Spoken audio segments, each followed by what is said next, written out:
দেখুন, বিধানসভার ফল বেরিয়েছে, এখনো 1 মাস পূর্ণ হয়নি, এখনো 2 দিন বাকি আছে। তার মধ্যেই আজকে ধর্মতলা দেখিয়ে দিল কত শূন্য শাসকের ঘর। দিনে দিনে দীর্ঘ থেকে দীর্ঘতর হচ্ছে বিদ্রোহীদের তালিকা। কলকাতা থেকে জেলা, সর্বস্তরে, পুরসভা থেকে লোকসভা, বিধানসভা থেকে রাজ্যসভা, সর্বত্র। ধর্মতলার ধর্ণা দিয়ে শুরু করলাম, সংখ্যাটা এবার বলি। তৃণমূলের বিধায়ক সংখ্যা কাগজে কলমে এখনো 80, বহিষ্কৃত 2 বাদ দিলে 78। 3 দিন আগে ঘোষিত কর্মসূচি। মমতা বন্দ্যোপাধ্যায় ফেসবুক লাইভে নিজে ডাক দিয়েছেন, তাতেও 78-এর মধ্যে নেত্রীর পাশে এসে উপস্থিত হলেন 8 জন। ভুল শোনেননি, মাত্র 8 জন। লোকসভা আর রাজ্যসভা মিলিয়ে তৃণমূলের সদস্য সংখ্যা এখন সংসদে 41। আচ্ছা, কতজন সাংসদ এলেন আজকে ধর্মতলার ধর্ণামঞ্চে? এই সংখ্যাটা মাত্র 6। ভাবুন, 90% সাংসদ ও বিধায়ক জাস্ট এলেনই না। কিন্তু আমি আজ অনুষ্ঠান শুরু করব যাকে দিয়ে, তিনি আর যাই হোক ঝাঁকের কই নন। তার কারণ, প্রথম যারা বেড়ালের গলায় ঘণ্টাটা বেঁধেছেন, বিন্দুমাত্র ঢাক ঢাক গুড়গুড় না করে, তিনি তাদের মধ্যে অন্যতম। তিনি মেয়র পরিষদ তারক সিং। অবশ্য তিনি আজই মেয়র পরিষদ পদ থেকে পদত্যাগ করে তৃণমূলের দখলে থাকা ছোট লালবাড়ি একেবারে কাঁপিয়ে দিয়েছেন। তারকদার কাছে অবশ্যই আমার প্রথম প্রশ্ন থাকবে যে তৃণমূলের জন্মলগ্ন থেকে এই দলটার সঙ্গে তারকদারা আছেন। শোনা যায় তারকদা তৃণমূলের প্রতীক নিয়ে নির্বাচন কমিশনে সেই সময় গেছিলেন। সেই তারক সিং ভোটে ভরাডুবির পর সরাসরি মমতা বন্দ্যোপাধ্যায়কে দায়ী করছেন কেন? দেখুন, নির্বাচন হয় একদল জেতে একদল হারে, হার জিত হতেই পারে। দলীয় কর্মীরা যখন বিপদে পড়ে তো তারা নেতৃত্বের দিকে তাকিয়ে থাকে। নির্বাচনে হারার পর আমি অকপটে আপনাকে বলছি, আমাদের অঞ্চলে খুব গণ্ডগোল হয়েছে। যারা গণ্ডগোল করেছে তারা চিহ্নিত ক্রিমিনাল, তারা কোনো পতাকা ছিল না। কিন্তু আমি একটা জিনিস অবাক হলাম, পুলিশকে কমপ্লেন করেও কিছু সুরাহা পেলাম না। আমার মেয়ের পার্টি অফিস বন্ধ হয়ে পড়ে আছে, ভেঙে চুরমার করে টিভি তুলে নিয়ে চলে গেছে। আমার ছেলে ওখানে গন্ডগোল, আমি পার্টি অফিসে বসেছিলাম, ডিজে নিয়ে গান গাইতে গাইতে আমার লাথি মেরে চলে গেল। বেরিয়ে প্রতিবাদ করলাম,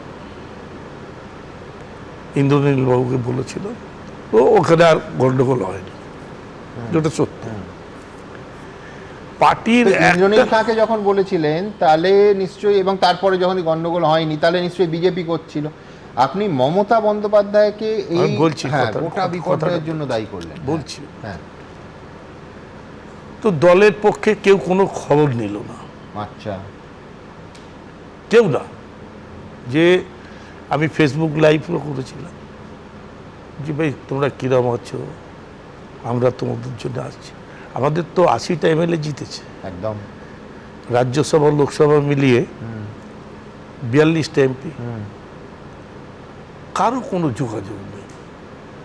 তো আমার যদি দলের কর্মীদের বিপদ হলে বা আমার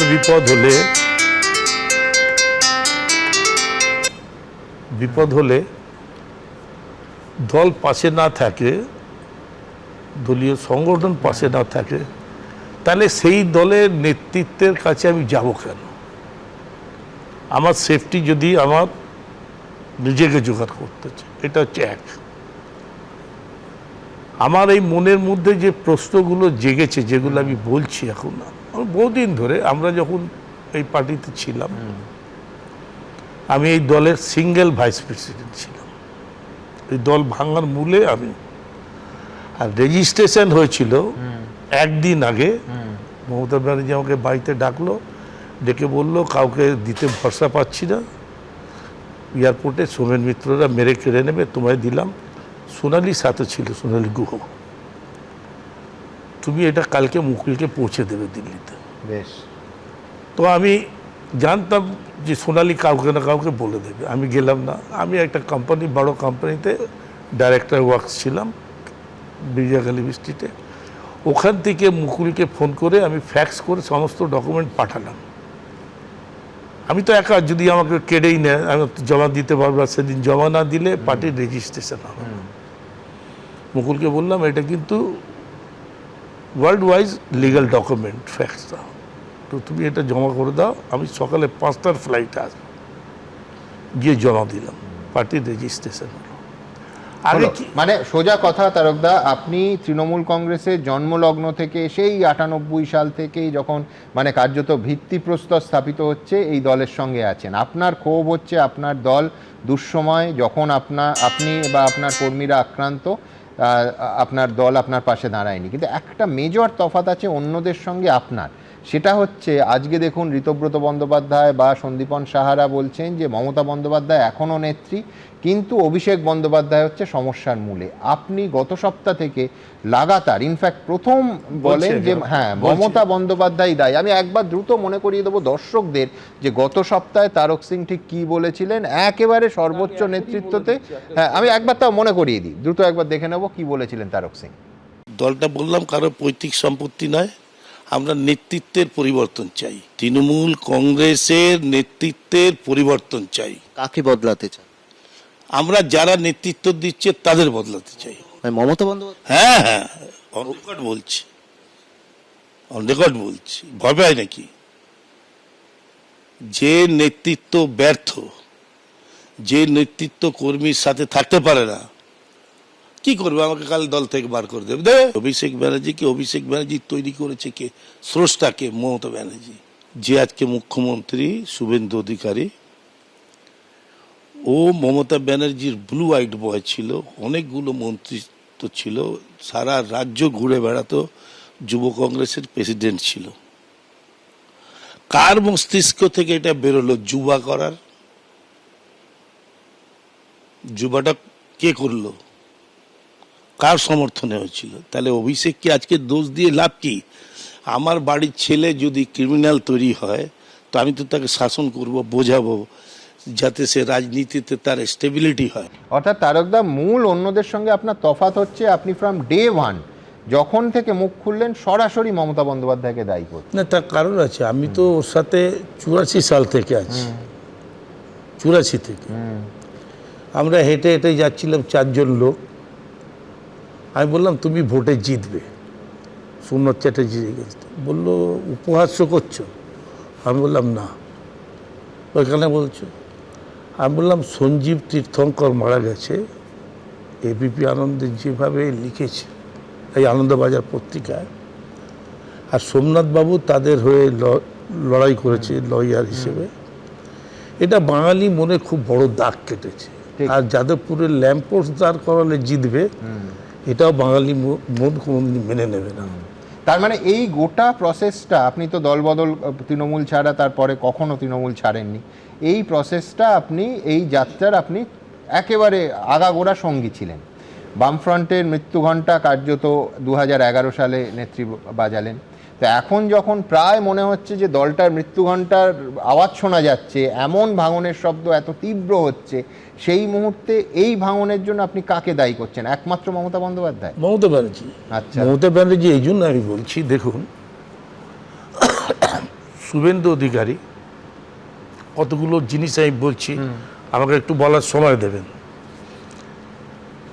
এই যে যুবা তৈরি হলো, যুব কংগ্রেসের প্রেসিডেন্ট আমাদের শুভেন্দু অধিকারী ছিল। এই লোকটা সুপরিকল্পিতভাবে যুবা তৈরি করে দিল, দিয়ে একটা ডিভিশন ক্রিয়েট করল। করার পরে কিছুদিনের জন্য সৌমিত্র খাঁকে প্রেসিডেন্ট করলো, তারপরে অভিষেককে। একদম। আপনারা বলছেন অভিষেক অভিষেক অভিষেক, অভিষেক তো অল্প বয়সের ছেলে। আমার বাড়ির ছেলেকে যদি উচিত শিক্ষা না দিই, না বোঝাই, আপনি আপনার বাড়ির ছেলেকে একটু ভালো মানুষ তৈরি করবেন, পলিটিশিয়ানের ছেলে পলিটিক্স করবেন তা তো হয় না। হতে পারে উকিলের ছেলে উকিল হবে, জজের ছেলে জজ হবে, এটা হয়। আমার বাড়িতে গণপরিচয়ের মানে ভুবনের গল্প মনে করিয়ে দিয়েছেন, আমি বুঝেছি। হ্যাঁ, তো কিন্তু আমি বলছি আপনার দল ছাড়ার পেছনে কি শুধুই অভিমান? না না না না, অভিমান না। আমি অনেকগুলো জিনিস আপনাকে বলছি যেটা মনের দাগ কেটেছে, হেরে গেছে কিছু না। উনি বললেন আমি রেজিগনেশন দেব না। বেশ, কেন দেবে না? আমাদের জোর করে হারিয়ে দিয়েছে, 100টা সিটে কারচুপি হয়েছে, এজেন্টদের তুলে দিয়েছে। ভালো করে শুনবেন কথাগুলো। তো রেজিগনেশন দিলেন না উনি, এই সরকারকে মানবে না। তাহলে উনি যদি রেজিগনেশন দিলেন নির্বাচন ঠিক নয়, এই সরকারকে মানবে না, তাহলে আমাদের এমএলএরা গিয়ে শপথ নিল কেন? কোনটা ঠিক? তাহলে বিরোধী দল হলো কেন?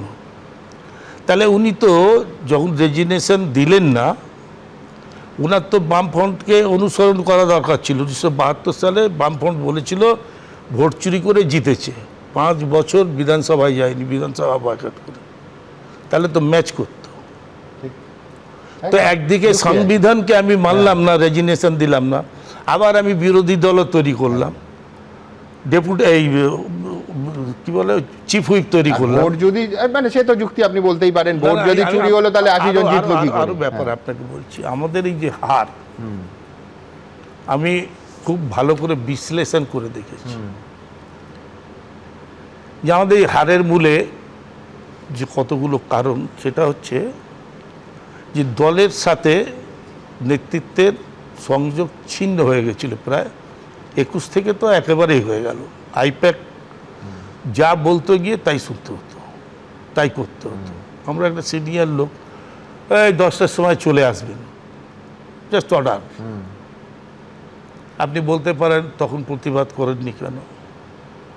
কিছু কাজের দায়িত্ব তো থাকে, আর কিছু লোকের কাজ করার ইচ্ছা থাকে। আমি কাজটাকে পছন্দ করি।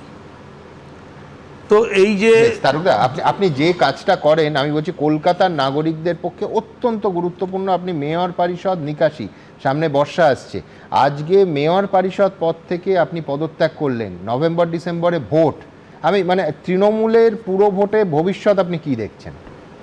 দেখুন, আমার যা ধারণা, তৃণমূলের সিম্বলে যদি ভোট হয়, যারা দাঁড়াবে কেউ জিতবে না। আচ্ছা, আর যারা অঞ্চলে ভালো কাজ করেছে, এটা আপনি 144টা ওয়ার্ড ধরে বলছেন জিতবে না, কোনো বাই ইলেকশনেও জিতবে না তৃণমূলের সিম্বলে। তাহলে সেই জন্যই কি আপনি দল ছাড়লেন? যে না, আপনি বুঝে গেছেন যে না, 144-এর আমায় মধ্যে রাজনীতি করতে হবে, এরকম মেয়র কোনো পরিষদ বাধ্যবাধকতা- পদে আপনি এখনো দল ছাড়েননি, কিন্তু মেয়র পরিষদ পদে পদত্যাগ করেছেন। না, দলও ছেড়ে দিতাম। দল আচ্ছা। ছাড়েনি এই জন্য, আমি হ্যাঁ। পার্টি অফিসে রোজ বসি, তো প্রচুর লোক আসে হ্যাঁ। সই টই করাতে, নাহলে ছেড়ে দিতাম। আচ্ছা। আমি যে রেজিগনেশন দিলাম, হ্যাঁ। এর পেছনেও অনেকগুলো কারণ আছে। কিরকম? যেমন ধরুন, আমি লক্ষ্য করছি মেয়র সিদ্ধান্তগুলো নিচ্ছে, মিটিং ফিটিং ডাকছে না, নিজের মতন করে করছে। একদিন ডাকলো, আমরা গেলাম, বললো এরকম এমআইসি মিটিং ক্যান্সেল হয়েছে। ভালো, কেন হলো? বললো কমিশনার বললো আমি থাকতে পারবো না।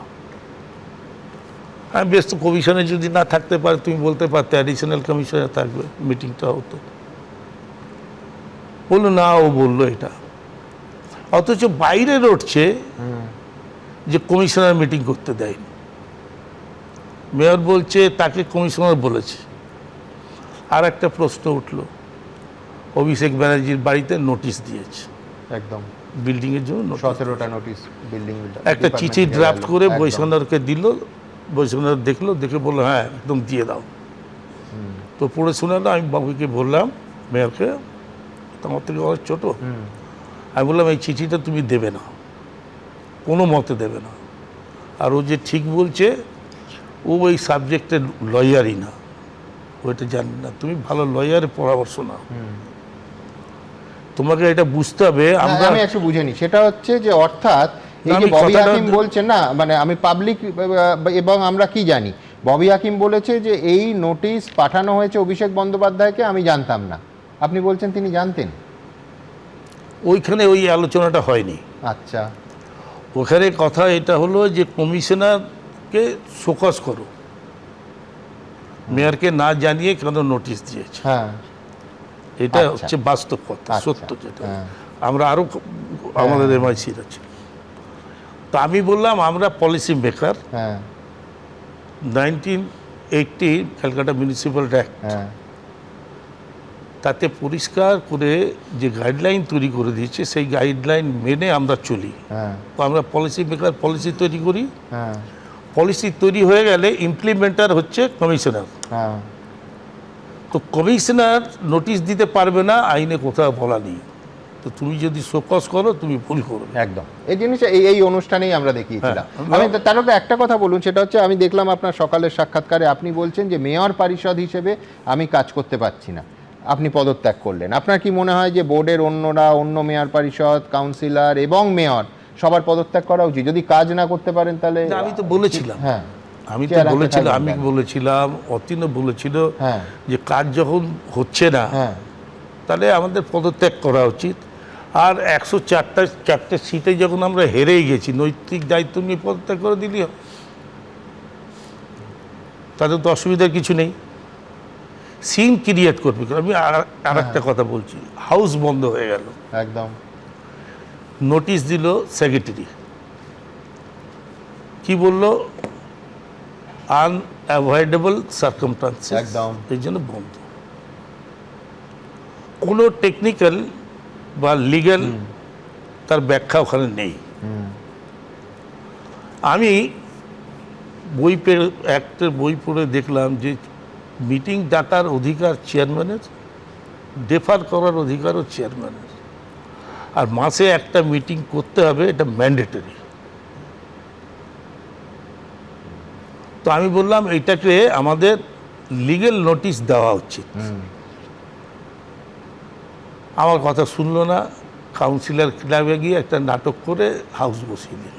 এটা বলুন, কি একটা শিক্ষিত মানুষ, শহরের মানুষ এটা কি ভালোভাবে নেবে?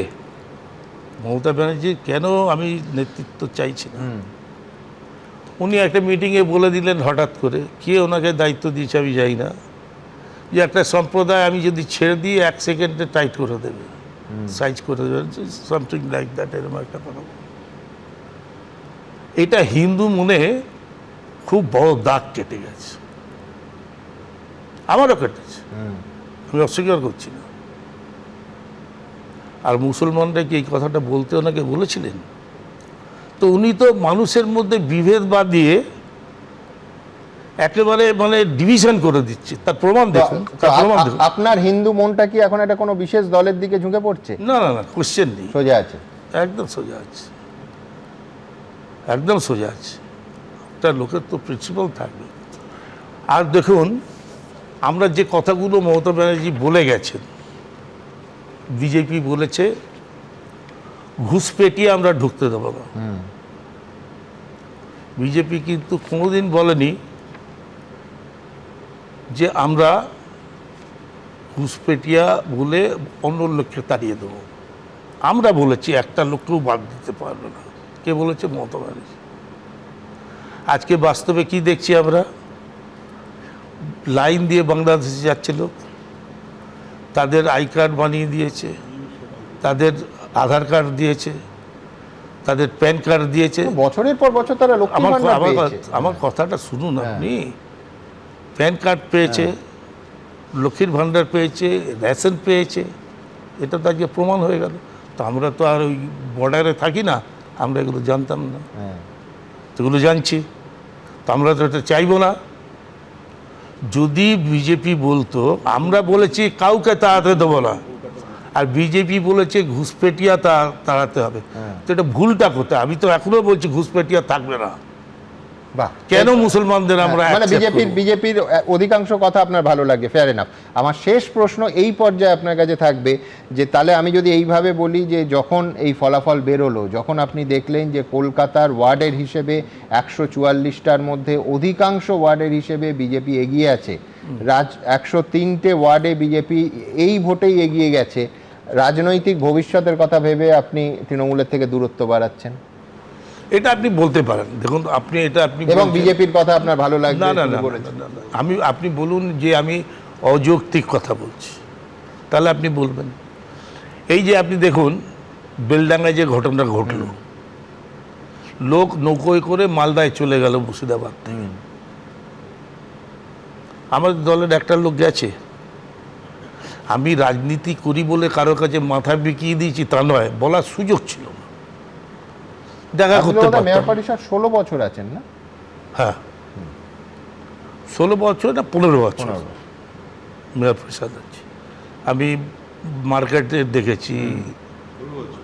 হ্যাঁ, কিন্তু আমি বলছি এই রিয়েলাইজেশন গুলো মানে হারের পরে হলো নাকি দলের মধ্যে কোথাও? না, না, দলের মানে মধ্যে তো আমাদের মালদা নিয়ে আলোচনা বলেছেন, বা এর আগে যখন মমতা বন্দ্যোপাধ্যায়ের বারবার টেলিভিশনে দেখানো ওই মন্তব্য, যেটা সঠিকভাবেই আপনি বলেছেন যে একটি সম্প্রদায় 1 মিনিটের মধ্যে, তখন বলেছেন কোন দলের মধ্যে আপনার হ্যাঁ, প্রতিবাদটা আমাদের মধ্যে আলোচনা তো। রেজিস্টার আছে? আমি তো ববিকেও বলেছি, যেমন ধরুন হ্যাঁ। ববির একটা উদাহরণ দিই আপনি। মুসলমানরাও আমাদের ভোট দেয়নি। মালদা মুর্শিদাবাদে 6টা 12টা সিট পেয়েছে। হ্যাঁ, আর টোটাল যে 208টা সিট বিজেপির, হ্যাঁ। সবকটা হিন্দু লোক জিতেছে। আর আমাদের 80টার মধ্যে 34টা মুসলিম, আর বিরোধীদের 6টার মধ্যে 6টাই মুসলিম। এটাও আপনাকে বুঝতে হবে। বেশ। এটাও এই যে বিভেদটা, হ্যাঁ, আপনি বলুন, হ্যাঁ। মানে আমি একটা দেখে দেখে যদি আপনি আমাকে ভাবেন যে আমি একটা মেরুদণ্ডহীন, হ্যাঁ। আমাকে রাজনীতি করতেই হবে, হ্যাঁ। Not that. না না, আপনার সিদ্ধারা আছে, তার কারণ আমি আপনাকে বলছি না, আমি যে আগে- এই হারের পরেও যখন এখনো মমতা বন্দ্যোপাধ্যায় নেত্রী এবং অভিষেক বন্দ্যোপাধ্যায় খারাপ, এই থিওরিটা ওপরে ফ্লোট করছে, তখন আপনি প্রথম মুহূর্ত থেকে বলছেন যে মমতা বন্দ্যোপাধ্যায়ের নেতৃত্বের দোষ। আজকে আপনার কি মনে হয় না যে বাড়ির ছেলেটার জীবনটা বরবাদ করে দিল? কালকে আপনার অনুষ্ঠানে শুনছিলাম, ওই আপনার বিশ্বজিৎ দেব বলছিলেন যে 7 বছর জেল হতে পারে। তো জীবনে তো পলিটিক্সে নামও লেখাতে পারেন, ইলেকশন লড়তে পারবে না। তো একটা ছেলে পড়াশোনা শিখে এলো, বাড়ির ছেলে, তাকে এই জায়গায় পৌঁছে দিল, ধরো অনুশোচনা হয় না? এটা হওয়া উচিত না? খুব ইন্টারেস্টিং, দেখুন খুব ইন্টারেস্টিং। এক হচ্ছে যে একেবারে যারা এখন বলছেন মমতা বন্দ্যোপাধ্যায় নেত্রী এবং অভিষেক বন্দ্যোপাধ্যায় যাবতীয় দোষ, সম্পূর্ণ উল্টো রাস্তা। আমি আগেই বললাম যে উনি ঝাঁকের কই নন, তার কারণ তারক সিং উল্টো রাস্তায় হেঁটে বলছেন যে অভিষেক বন্দ্যোপাধ্যায়ের রাজনৈতিক ভবিষ্যতের যে ধাক্কা, তার দায়ও মমতা বন্দ্যোপাধ্যায়। খুব ইন্টারেস্টিং। কিন্তু হ্যাঁ, শোনেন আপনি ভালো করে, হ্যাঁ, আমি যে ওয়ার্ডে কাউন্সিলর, সেই হ্যাঁ। ওয়ার্ডে আমার একটা পার্ক আছে, এপিজে আব্দুল কালাম পার্ক। তার বাড়ি তার উল্টো দিকেই শিশিরদার একটা ফ্ল্যাট ছিল, হ্যাঁ, এখন 3টে ফ্ল্যাট। এই মুখ্যমন্ত্রী হওয়ার পরেও গেছে। হ্যাঁ, তাদের সাথে আমার রিলেশন আজও আছে। আমার প্রায় শিশিরদার সাথে 45 বছরের রিলেশন। আমি কিন্তু জীবনে কিছু করতে চাইনি। যখন শুভেন্দু আমাদের এখান থেকে চলে গেল, আমাদেরই দলের একজন লোক বলল যে তোমার ওখানে ওর বাড়িতে হামলা করে দাও। আমি বললাম তোমার আচ্ছা। ক্ষমতা তাকে করে দেখাও। হ্যাঁ। করতে দিইনি আমি। এই তো ডিউরিং দ্য ইলেকশন ওদের বাড়িতে কিছু রিপেয়ারিংয়ের কাজ হলো, রাবিশ তাবিশ পড়েছিলাম, আমি বললো দিব্যেন্দু ফোন করে দিলাম। ডাজেন্ট মিন কি আমি ওনার কাছে গিয়ে আমার দুঃখ কাঁদতে যাবো। হ্যাঁ, মানে আপনি বলছেন মানে উইথ আ ডিসক্লেমার যে এটা ফিলার নয়, এই ঘটনাটা তাও আপনি ডিসক্লোজ করছেন। এবিপি আনন্দ, এগিয়ে থাকে, এগিয়ে রাখে।